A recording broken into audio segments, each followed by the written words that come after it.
So the visa season is here and EduNirvana started with bang. So we have a legacy of almost 100% visa success rate for US, and this year we started with again the successful visa approved for US, and the student is going to UTA with 100% scholarship and he got over 1 CR scholarship. This student is from Jabalpur and he is going to study Bachelor's in Computer Science at University of Texas Arlington. And we're going to cover what all questions has been asked to this student and how he replied. And other than that, we're going to cover many questions or such questions which will help you to crack your F1 visa. Many congratulations to all of you जिनका visa slot book हो गया है और जिन्होंने अपना I-20 मंगा लिया है। जिन्हें I-20 नहीं आया है अभी तक, कैसे बुलाना है एंड आपको वीजा स्लॉट्स कैसे बुक करना है, अगर ये आपको समझना है और इसमें कोई भी चैलेंजेस आ रहे हैं तो आप हमारा लास्ट वीडियो देख सकते हैं, उसकी लिंक मैं डिस्क्रिप्शन बॉक्स में डाल दूंगा। तो ये वीडियो में हम Q&A लेकर आए हैं आपके लिए, क्वेश्चन एंड आंसर्स की क्या क्वेश्चंस आपको वीजा ऑफिसर पूछेगा, रिप्लाई कैसे करना है, फाइनेंशियल डॉक्यूमेंट्स क्या लगेंगे, फाइनेंशियल डॉक्यूमेंट्स कैसे बताना है and financial matrix. So if you before starting this video just understand कि ये स्लाइड है क्या। So basically if you see 35 to 41% globally F1 visa refuse हुए थे। सो ऑफ कोर्स इसमें इंक्लूडिंग इंडियंस भी हैं एंड अदर नेशनैलिटीज भी हैं। ये 2025 का फिगर है, but the scariest part was 61% visa refusal for Indian students in year 2025 and 17% enrollment down होने के बाद वीजा रिजेक्शन से। मतलब ये है कि जो यूएस में लाख 1.5 लाख बच्चा जा रहा था वो ऑलरेडी 17% से डाउन था फॉल 2025 का फिगर, उसमें भी आपके 61% वीजा रिफ्यूजल थे and 49% visa grants in year 2024। ये वीडियो बहुत डिटेल में बनाया है विथ Q&A, मींस आपको क्वेश्चंस कैसे पूछे जाएंगे और उसके आंसर्स आपको कैसे देने हैं। ये वीजा इंटरव्यू आपको पता है 2 सेकंड से लेकर 20 मिनट्स का भी हो सकता है। सो make sure you prepared fully, you never know कि आप 2 सेकंड वाले हो या 20 मिनट्स वाले हो। So all I am saying, prepare the best possible manner and to start with this video you need to understand 3 basic things for US visa. वो 3 basic चीजें यहाँ पे लिखी हुई हैं। The very first thing is purpose of your study, मतलब आपको ये कोर्स क्यों लिया आपने, आपको ये कोर्स करने क्यों जाना है, ये यूनिवर्सिटी क्यों जाना है। To understand the purpose of your study they might ask you many questions to understand the answer for this. Now the second basic point here is, do you have sufficient funds. Sufficient funds, of course if you going to US you need to have funds. आप वहां पे जाके ऐसा नहीं होना चाहिए कि आपके पास फंड्स नहीं है, या वीजा ऑफिसर को ऐसा नहीं लगना चाहिए कि आपके पास फंड्स नहीं है। तीसरा है, you should not look like a potential migrant. Potential migrant क्या होते हैं कि ऑब्वियसली आप वहां जाके बस तो नहीं जाओगे। Do you have strong ties with your home country which is India और parents. That is these 3 questions or 3 things to understand. They ask you many questions.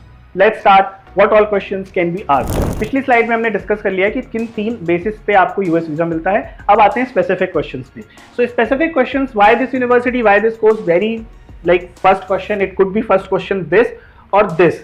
इसमें होता क्या है, देखो आपको समझना है कि व्हाई दिस कोर्स। अगर आप ये कोई पर्टिकुलर कोर्स करने जा रहे हो तो उसमें आपके फ्यूचर प्लान्स क्या हैं, आप उस कोर्स में अपने आप को कहाँ देखना चाहते हो, कैसे ग्रोथ करोगे, ये आपको बताना है, लेकिन स्ट्रक्चर्ड वे में। इसको पहली बात तो आपको रटा रटाया आंसर नहीं होना चाहिए। आपका आंसर होना चाहिए कि you are doing a conversation with a friend और maybe any family member. जैसे आप ऑफ कोर्स आप इंटरव्यू से पहले जब बहुत लोगों से मिले होंगे, पूछा होगा भाई आप कहाँ जा रहे हो, क्यों जा रहे हो, तो जैसे आपने उन्हें समझाया कि मैं यूएस जा रहा हूँ, मैं इस यूनिवर्सिटी में जा रहा हूँ, मैं ये कोर्स पढ़ने जा रहा हूँ, सिमिलरली आपको वैसे ही बताना है स्पेसिफिक चीजें।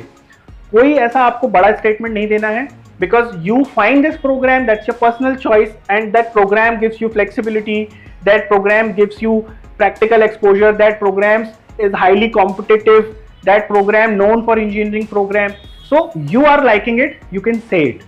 Similarly, why this course?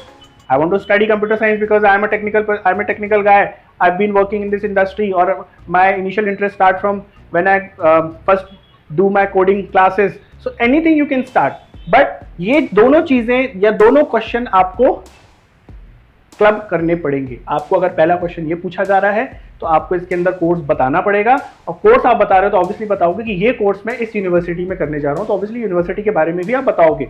So this is how you going to answer these 2 questions.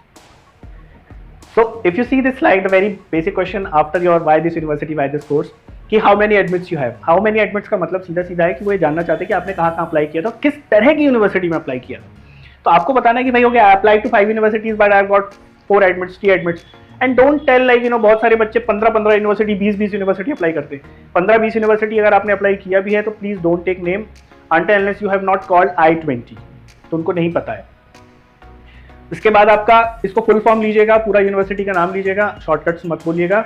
उसके बाद होता है which universities did you apply to, which all universities. Basically आपने बता दिया कि मैंने 5-6 यूनिवर्सिटी अप्लाई किया है, लेकिन कौन कौन सी वो यूनिवर्सिटीज थी, वो एक बैक ऑफ हिज माइंड और back of her mind visa officer is assessing your profile कि बॉस ये बच्चे ने अप्लाई किस तरह की यूनिवर्सिटी में किया है, छोटी यूनिवर्सिटी में किया है, बड़ी यूनिवर्सिटी में किया है, कितनी बड़ी यूनिवर्सिटी में किया है, अगर किया है तो उसने समझ के किया है कि रैंडम एप्लीकेशन की है।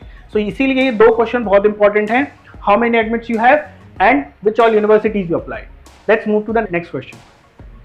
So moving to the next slide, these would be the next questions.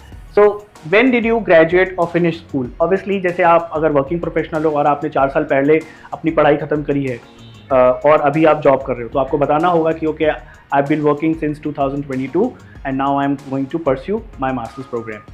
Similarly अगर आप स्कूल के बच्चे हो, अगर आपने ड्रॉप लिया तो आप बताओ, proper tell the exact year and degree what you did. Don't tell I did my bachelors, tell I did my bachelors in computer science from XYZ University, graduated in 2022 with this grade or percentage. Similarly for the school kid, वो आपसे ये question इसीलिए कर रहे हैं कि ठीक है भाई आप 2022 या 23 में ग्रेजुएट हुए हो तो क्या कर रहे थे, और जो आप कर रहे थे और जो अभी करने जा रहे हो, जिस कोर्स के लिए प्रोग्राम के लिए जा रहे हो, वो अलाइन हो रहा है कि नहीं हो रहा है। ऐसा तो नहीं कि आप फाइनेंस पढ़ रहे थे अभी कुछ और करने जा रहे हो which is not aligning with your course structure, with your future plans. So ये question इसीलिए पूछा जाता है कि what have you been doing since then? If you are working, start your company name, profile. आप थोड़ा उसको बताओ कि ठीक है I've been working with TCS and this profile, मेरा ये प्रोफाइल था, मैं QA एनालिस्ट था या डेटा एनालिस्ट था। ओके वो उसको समझ में आएगा कि आप ये particular already coming from that background and now you are going to upgrade yourself. So बहुत सारी चीज़ें हैं वो जो आपसे नहीं पूछेंगे बट आपके आंसर्स में वो एसेस कर रहे होंगे। So if they are not satisfied with your previous answers, they will go and ask further questions to understand. For example, do you know anyone at the university? Are you in touch with any of the professor? So similarly, आप बोल सकते हो कि हाँ मैं professor से मेरे mails पे कॉन्वर्सेशन हो रहा है, मेरा फ्रेंड पढ़ता है, मेरा सीनियर पढ़ता है, उसने मुझे यूनिवर्सिटी बताई थी। क्योंकि इस क्वेश्चन का फॉलोअप क्वेश्चन होता है कि how did you get to know about this university, आपको ये यूनिवर्सिटी के बारे में कैसे पता चला। गूगल एक सोर्स हो सकता है बट गूगल के बाद आप that would be your primary research, but secondary आप उसको पुख्ता करने के लिए फर्दर जाते हो, फर्दर चीज़ें इन्फॉर्मेशन निकालते हो, कोशिश करते हो कि वहाँ पे कोई हमें मिल जाए जो फर्स्ट हैंड इन्फॉर्मेशन दे सके। सो ये क्वेश्चन अगेन इसीलिए पूछे जाते हैं। You can talk to about your professor research, conducted online research, rankings देखी मैंने वहाँ के कुछ बच्चों से बात की है क्योंकि आप आज सोशल मीडिया है, लिंक्डइन है, so you can obviously get first hand information from the students, professors, those who are studying और working there, and professor obviously because अगर आप सिमिलर कोर्स के लिए जा रहे हो तो अगर आपका इंटरेस्ट एरिया है तो आप बता सकते हो कि मेरे प्रोफेसर जो AI में काम कर रहे हैं उनका नाम ये है, मैंने उनसे बात की है, and you know that conversation can give the trust in visa officer कि ठीक है you know about the university. So here comes the most tricky and complex part in US visa, the financial documents, and किस तरह के questions करेंगे, आपको क्या answer करना है। तो चलिए चलते हैं, पहले समझते हैं फंडिंग होता क्या है। फंडिंग आपको पता है कि भाई आपने जो I-20 के लिए फंड्स दिखाए हैं, सिमिलरली वो 1 साल के लिए थे, लेकिन आगे के फंड्स के कैसे आप मैनेज करोगे, कैसे पे करोगे। तो क्वेश्चन क्या होता है, who is funding you? It can be obviously anyone means your parents, your siblings, or together, or yourself, like partially अगर आप वर्किंग प्रोफेशनल हो तो पार्शली आप भी फंड कर सकते हो कि भाई आपने 10-15 लाख की सेविंग की है, 4 साल आपका वर्क एक्सपीरियंस था, अब आप फंड्स दिखा रहे हो। So the questions looks very easy obviously, but इतना इजी है नहीं कि my father is sponsoring my education. इस आंसर को बहुत ही तरीके से बोलना है क्योंकि एक क्वेश्चन में आपको कम से कम 3 सवालों के जवाब देने हैं। जैसे कि इसको हम फ्रेम करते हैं, who is funding you? So my father is funding my education, he has savings of 40 lakh rupees, and apart from that we have taken education loan of 40 lakh rupees, and my father annual income is around 20 lakh rupees. So समझ रहे हो आप, इसमें आपने क्या क्या बता दिया। उसने पूछा कौन फंड कर रहा है, आपने बताया कौन फंड कर रहा है, कितना फंड कर रहा है, कैसे फंड कर रहा है, और उसकी एक फाइनेंशियल प्रोफाइलिंग कर दी आपने। सो आपने बता दिया स्पॉन्सर मेरे फादर कर रहे हैं, सेविंग 40 lakhs है, एजुकेशन 40 lakhs है, और उसके अलावा उनकी एनुअल इनकम क्या है कि भाई अगर ठीक है हर कुछ आपने लोन ले लिया है, तो उसको पे कैसे करोगे? क्या आपके पास इतने फंड्स हैं या आपकी इतनी फाइनेंशियल कैपेबिलिटी है that okay after taking this much loan who will pay? So obviously इसका फॉलोअप क्वेश्चन हो सकता है व्हाट डू दे डू? भाई वो अगर आपका इतना इतना पैसा लोन लेके दे रहे हो, आप पेरेंट्स आपके दे रहे हैं, तो वो करते क्या हैं क्योंकि वो लोन को रीपे कर पाएंगे कि भी नहीं कर पाएंगे, इसीलिए क्वेश्चन पूछा गया है.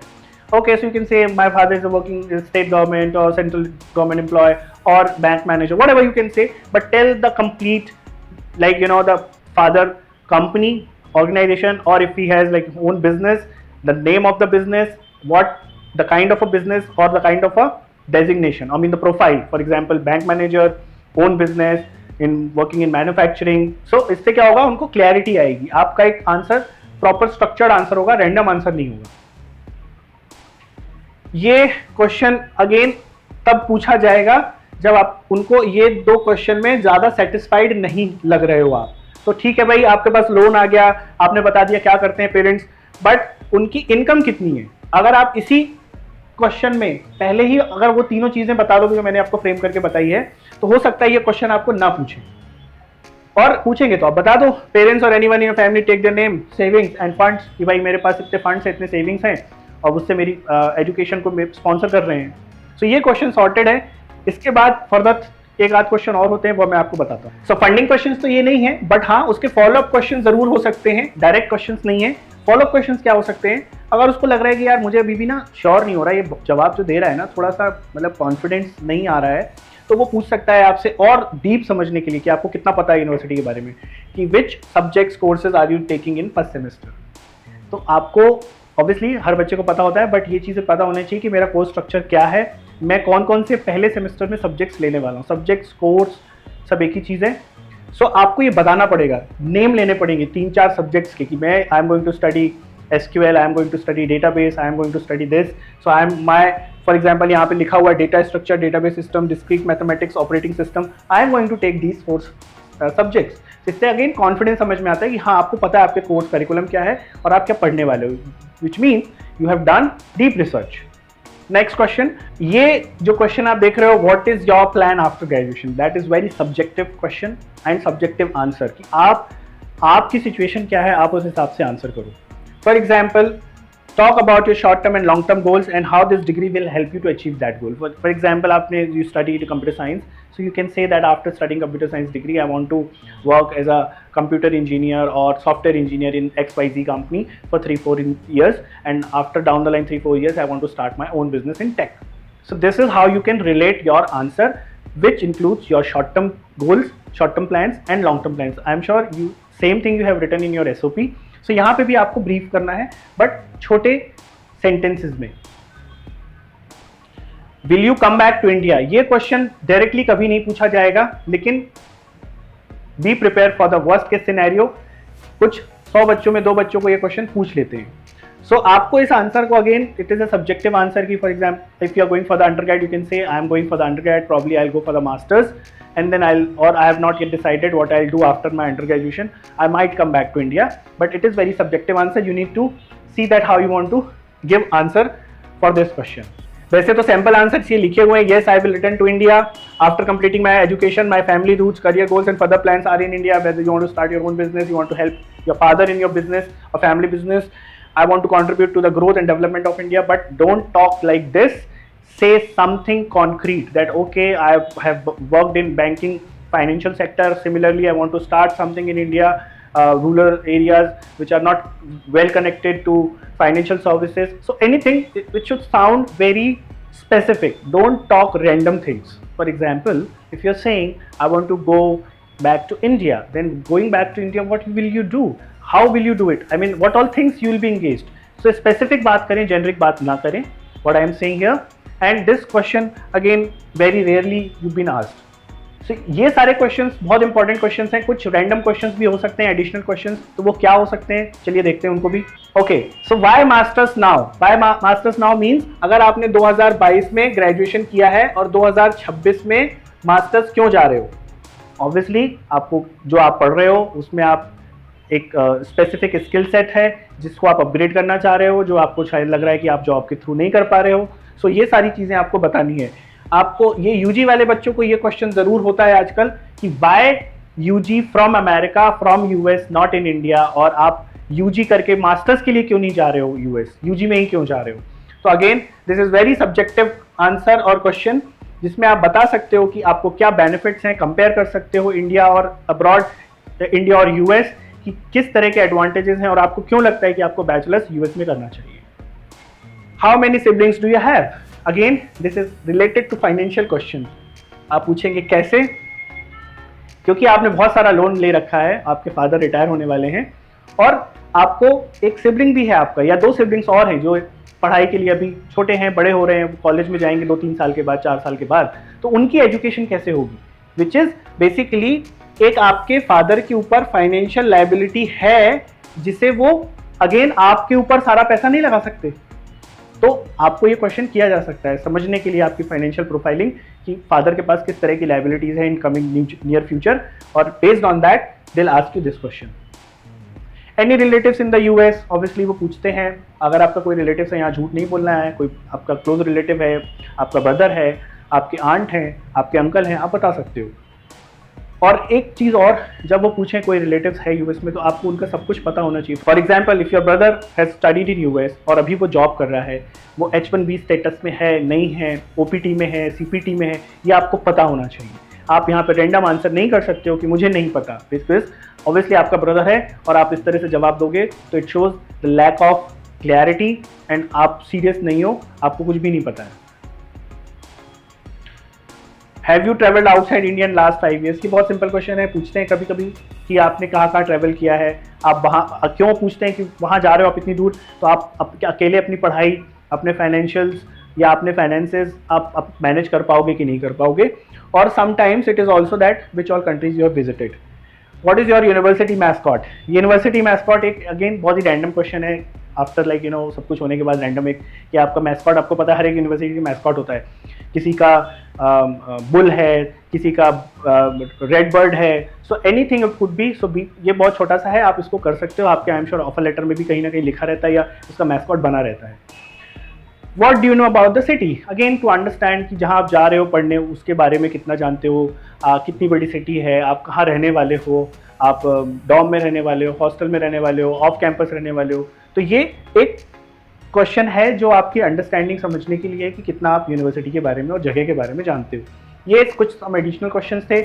So let's talk about tips, final tips, जो आपको क्या क्या करना चाहिए, कैसे करना चाहिए, और उसके बाद मैं आपको फाइनेंशियल मैट्रिक्स दिखाऊंगा जहाँ पे आप एक अपनी फाइनेंशियल समरी बना सकते हो और अगर वो पूछें तो आप दिखा सकते हो और आपकी खुद की अंडरस्टैंडिंग के लिए भी ये काम आएगा। So the very first thing is when you go there, greet properly, like hello, hi, good morning, and don't be over excited and ज़्यादा ही कुछ ग्रीट करने के चक्कर में आप ओवर भी मत कर देना, तो ये बहुत इंपॉर्टेंट है।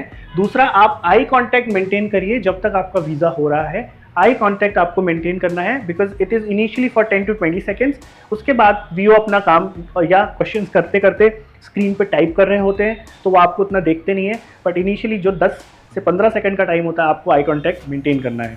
ड्रेस प्रॉपर्ली, ड्रेस प्रॉपर्ली का मतलब ये नहीं है कि सूट बूट पहन के पहुंच गए, टाई लगा के पहुंच गए, नहीं भाई, आप जाना है, कंफर्टेबल कपड़े होने चाहिए, नीट एंड क्लीन होने चाहिए, आप जिसमें कंफर्टेबल हो, जिसको आप कैरी कर सको, क्योंकि ऑब्वियसली वहाँ पे टाइम लगता है और कभी कभी बहुत जैसे गर्मी है, बाहर खड़े हो आप तो एकदम टाइट कपड़े पहन लिए, आपके स्वेट हो रहा है, so which will not be a good idea.